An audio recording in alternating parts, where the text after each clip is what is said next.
मेंढीपालन करतो किंवा ज्या काय मेंढीपालनाच्या गोष्टी होतात त्याच्यामध्ये 2-3 गोष्टी मात्र म्हणजे महत्त्वाच्या राहतात. आता जर क्वालिटीच्या मेंढ्या बनवायच्या तर मेंढ्या काय ऑटोमॅटिक क्वालिटी बनणार नाहीत म्हणजे चांगल्या क्वालिटीच्या, तर त्याच्यासाठी चारा क्वालिटीचा लागेल. आता समजा चारा क्वालिटीचा करायचा म्हटलं तर चारा क्वालिटीचा, तर ज्याचा धान्य येतं, दाणं वगैरे येतात, तो चारा म्हणजे क्वालिटीचा चारा. आणि चारा क्वालिटीचा नसेल तर मग खुराक क्वालिटीचं द्यावं लागेल. आणि खुराक क्वालिटीचं दिलं तर आपल्यासारख्याच्या खिशाला अजिबात परवडत नाही. हे मेंढीपालनातलं गणित आहे. आणि हा नेपियर म्हणजे आत्ताच्या परिस्थितीत मी ह्याला काल कापला होता. मी सांगतो ना 24 तास ठेवा, तर काल कापलेला नेपियरची आज कुट्टी केली. म्हणजे आत्ता कुट्टी जस्ट करून आलो आहे. जसं गाडीचं फवारं पाण्याचं कसं उडतात तसं ह्यातनं आत्ता फवारे उडत आहेत. म्हणजे टुडी मशीनमधनं जेव्हा त्याला हे करतो आपण कुट्टी, तेव्हा त्यातनं पाण्याचा धूर निघतो आहे. एवढं पाण्याचं वॉटर कंटेंट आहे. आता ठीक आहे, आपल्याकडे सुका चारा आहे तरीसुद्धा त्या प्राण्यांना त्रास थोडाफार होणार, कारण जास्त प्राणी, अति प्रमाणात पाणी. म्हणून पावसाळ्यामध्ये मुरघास करायचा असतो. आता तुम्ही लोक सांगता की काय गरज पडली असे तसे, ठीक आहे, पण तुम्ही हे एकदा प्रॅक्टिकलमध्ये करून पहा. पावसाळ्यामध्ये काय परिस्थितीतनं चाऱ्याची कुट्टी होते आणि काय होते ते. कारण मी आता जस्ट केली, कालच कापून नेलेलं आहे. म्हणजे काल संध्याकाळी कापलेला, आज संध्याकाळी कुट्टी केले, तर तशा पद्धतीनं होते. आता त्याच्यावरती सुक्या चाऱ्याचं तर केलेच आपण. आता त्याच्यातनं किती काय कवर होते ते बघूया. त्याचा रिझल्ट पण मी दाखवेन तुम्हाला कशा पद्धतीनं होतं. तर अशा पद्धतीचं हे मेंढीपालन होतं. आता काही ते एक महाशय आहेत, ते म्हणतात की तू रानात मेंढ्या फिरव म्हणजे तुला कळेल. बरोबरच आहे. आता काय मी रानात फिरवलेत आहे का? नाही ना, माझ्याकडे रान आहे वय नाही, अजिबात नाही हो. रानात बिनात फिरवायला मी तर येडा आहे का? आणि रानातल्या फिरवण्याच्या गोष्टी तुम्ही ज्या सांगताय तर आता तुम्ही पाहिलं असेल सर्वांनी त्या बाणाबाईच्या घटना जी दुःखाची झाली. आता एका रात्रीमध्ये 40 शेळ्या दगावलेल्या आहेत. रानामध्येच फिरवत होत्या आता. आणि माझ्यासारखे काय ते नवीन नाहीत. वडिलोपार्जित धंदा आहे, वडिलोपार्जित व्यवसाय आहे, तरीसुद्धा त्यांना त्या परिस्थितीला सामोरं जावं लागलं. अत्यंत वाईट घटना आहे, मान्य आहे मला पण आपण ह्यातनं शिकलं पाहिजे. आणि तुम्ही महाशय सांगताय ना ते रानातनं फिरवलं पाहिजेत, जाऊन सांगा ना, तिथं प्रवचन द्या ना त्यांना, बघू किती आहे तुमची हिंमत. तर परिस्थिती काय होती आणि आपण काय करायचं ह्या जर शिकल्या नाहीत ना गोष्टी, तर आपल्याला ह्या मेंढीपालनाचं तसंच गोष्टी पुन्हा होणार. पाठीमागे एकदा एका ट्रक चालकाचं गाडीवरचं कंट्रोल म्हणजे नियंत्रण सुटलं, तर 60 ते 70 मेंढ्या उडाल्या होत्या रस्त्याच्या. मग ह्याच पुनरावृत्ती होते ना. तर अशा पुनरावृत्ती होत असताना आपण पुन्हा त्याच गोष्टी करायच्या म्हटल्यानंतर आपण कुठल्या शतकामध्ये चाललो ह्याचा अभ्यास नाही. ज्याच्याकडे क्वालिटी म्हणजे ज्याच्याकडं काय आहे नाही, ती तंत्रज्ञानाच्या जोरावरती आपल्यावरती म्हणजे एकदम हे करतात, कंट्रोल करतात. तसं आपल्याकडे तंत्रज्ञान हे सगळ्या गोष्टी येतात. मग नको त्या गोष्टी आपण करण्यात काय मजा आहे. पण रानात काय तुम्ही म्हणताय, ठीक आहे, मी रानात सोडत नव्हतो. मी 2017पासून मेंढरं सांभाळतो आहे. 6 वर्षे रानातच सोडले ते. तुम्ही फक्त आमच्या भागामध्ये एक पावसाळा तुमच्या मेंढरांनी काढू द्या, म्हणून ते हरण. जमीन आहे माझ्याकडे, सर्व काय आहे, चाऱ्याची खाण्याची सगळी व्यवस्था माझ्याकडे, फक्त तुम्ही राहून दाखवायचं इकडं. तर अशा काही गोष्टी कुठल्याही भागातल्या कुणालाही चॅलेंजिंग करून होत नसते, कारण जो सांगत असतो त्यांच्या भागामधली त्यांना परिस्थिती माहिती असते.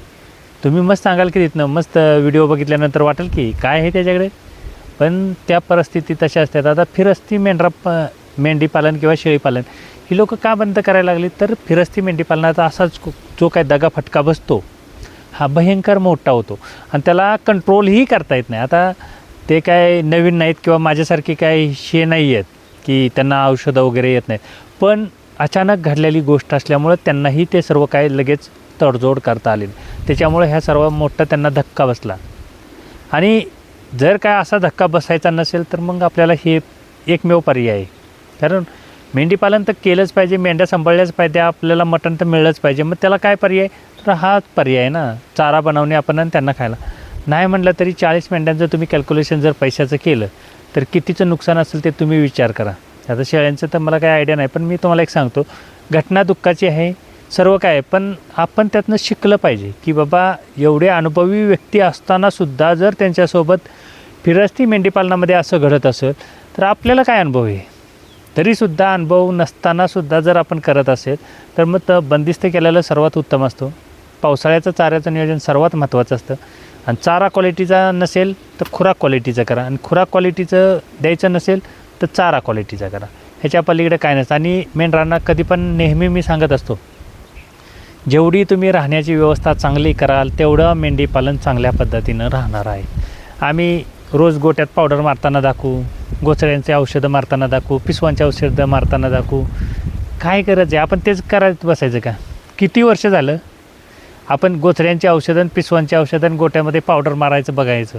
त्याच्या पलीकडे मेंढीपालन नाही का? तर आपण पुढचा विचार नाही. आज मी काय कालच आणले ते ना आज व्हिडिओ बनवतो आहे, अशातली पण गोष्ट नाही ना. पण पुन्हा पुन्हा तीच गोष्ट होऊ नये. बरं ठीक आहे, ह्या वर्षी तुम्ही गोट्यामध्ये पावडर मारली, पुढच्या वर्षी पावसाळ्यात त्या गोट्यामध्ये पावडर मारायला लागणार नाही का तुम्हाला? किंवा पुन्हा त्या वासाचा त्रास होणार नाही का? तर दर महिन्याने होणार आहे, दर महिन्याने तुम्हाला तो त्रास आहे. मग ह्या सर्व रोजच्या कटकटीन रोजच्या आम्ही व्हिडिओ बनवण्यात काय मजा आहे? पण त्याच्यापेक्षा नवीन काय होते का, किंवा नवीन मेंढीपालनात काय करता येते का, ह्या सगळ्या गोष्टींचा अभ्यास केला किंवा प्रयोग करत नेले तरी मेंढीपालन चांगल्या दिशेने जाणार आहे. आज माझ्याकडे 20-25च येतात का? तर हा चाराचा जो विषय हा सर्वात दीर्घ प्रश्न म्हणजे माझ्या मागे लागलेला आहे. जर हा चाऱ्याचा प्रश्न जर नसता, म्हणजे माझ्याकडे पावसाचं टेम्परेचर किंवा पाण्याचं प्रमाण जर कमी असतं तर ह्या चाऱ्याची समस्या माझी सुटली असती, आणि मग माझ्याकडे पण आता 50-100 मेंढ्या असतात, काही विषय नसता.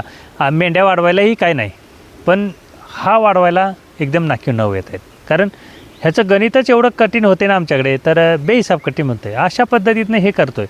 आणि जर अशा पद्धतीनं तुम्हाला जर करायचं असेल तर तुम्हीसुद्धा ह्या म्हणजे चाऱ्याचं नियोजन पहिल्यांदा करायचं आणि मेंढीपालन वाढवायचं नंतर प्रयोजन करायचं. तुम्ही मस्त मेंढ्या वाढवाल्यानंतर चारा विकत घ्यायच्या वेळ येईल. चारा विकत घेणे कधीच पॉसिबल नाही आणि कधीच ते क्वालिटीचं येत नाही, हे मी तुम्हाला सांगू शकतो. तर असं काहीतरी चाऱ्याचं नियोजन करा की तुमचा नाही जरी काय झालं तरी वर्षाचं टार्गेट पूर्ण पाहिजे. मलाही तेच चाललं आहे माझं नियोजन, की माझं काही जरी झालं तरी वर्षभरोबरचा चारा जो काय आहे तो माझा स्टोअर असला पाहिजे. गेल्या वर्षी मी मुरघास केला होता, कमीत कमी 9 महिने चालला होता माझ्याकडे. मग तसं काहीतरी नियोजन करायचं आहे, आणि जेवढं काय कन्सेप्ट चाऱ्यावरती होईल तेवढं सर्वात उत्तम राहील. आणि राहिला प्रश्न तर क्वालिटीचा, तर क्वालिटी बनवायची तर चारा क्वालिटी लागतो, त्याच्याशिवाय पर्याय नाही. तर आता बघू शकता हे आपण नेपियर कापायला सुरुवात केली आहे, आणि ह्याच्यातून जे काय स्टिक निघत आहेत त्या पलीकडे जे काय मध्ये उगवल्या नव्हत्या त्याच्यामध्ये लागवड सुरुवात केलेली. पण कापताना म्हणजे एवढं पाणी राहतं आहे आता, त्याचा पर्यायच नाही आपल्याकडे, कारण पाऊस पण त्या पद्धतीत नाही. आणि इकडं आपलं मेगा स्वीट पेरलेलं आहे आपण, म्हणजे कंपार्टर जे घायला येतं तर ह्याच्यामध्ये येतं आहे. आता टोकन यंत्र चालवलं असतं पण ते काय होतं आहे, ओल जास्त आहे ना, टोकन यंत्र चालना. म्हणून माझ्याकडं मेंढीपालनाची कुठली व्यवस्था म्हणजे मशनी नाहीत, अशातली एक पण नाही गोष्ट. सर्व काय गोष्टी येतात, फक्त काय आहे पावसाच्या अभावी हे हाताने टोकलेलं आहे. का तर पाऊस पडतो आहे आणि थोडीशी उघडीप आहे, आणि एवढ्यामध्ये जर का आपल्याला मेगा स्वीट झालं तर मग पुढचा जो काय प्रश्न आहे ह्या चाऱ्याबरोबर ही कन्सेप्ट लवकर म्हणजे कामाला येईल, त्याच्यासाठी ह्या सर्व गोष्टी केलेल्या आहेत. आणि पुन्हाच्या वेळी हे पूर्ण आता जे काही क्षेत्र बाकी आहे म्हणजे मक्का आणि मेगास्वीट ह्या 2 गोष्टी करायच्या आहेत. आणि तिकडं तर ते जीवामृत चालूच आहे, त्याचं काय विषय नाही. आता पाऊस जास्त आहे त्याच्यामुळे त्याला इथं सोडत नाही अजून आम्ही, ह्या नेपेरला वगैरे अजून सोडलेलं नाही. पण आता हे बनतं आहे, म्हणजे जीवामृत बनवायचं चाललेलंच आहे. आणि ते बनलं की ह्याच्यामध्ये आपण जेव्हा हे मेगास्वीट उगवून येईल, आता मेगास्वीटचं काय होतं आहे राम भरोसे आहे, कारण पाऊस पण आहे आणि फक्त एवढंच आहे की पाणी तुंबणार नाही म्हणून आम्ही टोकलेलं आहे. बाकी त्याला ठिबक वगैरे सगळी यंत्रणा आहे, आणि ठिबक चालू करायची गरजच नाही, कारण ते ॲटोमॅटिकलीच ऑलरेडी पावसानं भिजते. फक्त त्याला खत हे उगवल्याच्या नंतर मी ते जीवामृत सोडणार आहे, आणि त्याच्यानंतर बघणार आहे की ह्याचा रिझल्ट कसा येतो आहे. कारण ह्याच्यामध्ये आपण मेगास्वीट सुपर ह्या नेपियरला आपण पावडर टाकली होती, काय विषय नव्हता आला त्याचा, आणि विषय पण नाही. आणि तुम्हाला दाखवतो की हवेनं आणि पावसामुळे ह्या ज्या कांड्या येतात ह्या म्हणजे वरचा पाला हा फाटायला लागला, ह्या कांड्या पिवळ्या पडायला लागल्या. एवढं प्रमाण ह्याच्यावरती होतं आहे म्हटल्यानंतर चाऱ्यावरती किती प्रमाण होईल. म्हणजे तशा पद्धतीनं परिस्थितीतनं लढायचं आहे, पण शिकायचं आहे. शिकल्याशिवाय आपल्याला पर्याय नाही, कारण नवीन काहीतरी केलं पाहिजे, ह्याच्याशिवाय पर्याय नाही. आणि नवीन रोज करणं हे महत्त्वाचं आहे. नाहीतर अजिबात काय होत नाही म्हणून गप्प हातावर हात ठेवून उभं राहणे वगैरे तसल्या काही गोष्टी फायद्याच्या नाहीत. तर अशा पद्धतीचं जे काय मेंढीपालन करायचं आहे, परिस्थिती बेकार आहे मान्य आहे, पण परिस्थितीशी हातावर हात ठेवून चालणार नाही, तर परिस्थितीशी लढत हे सर्व काय उभं करायची गरज आहे.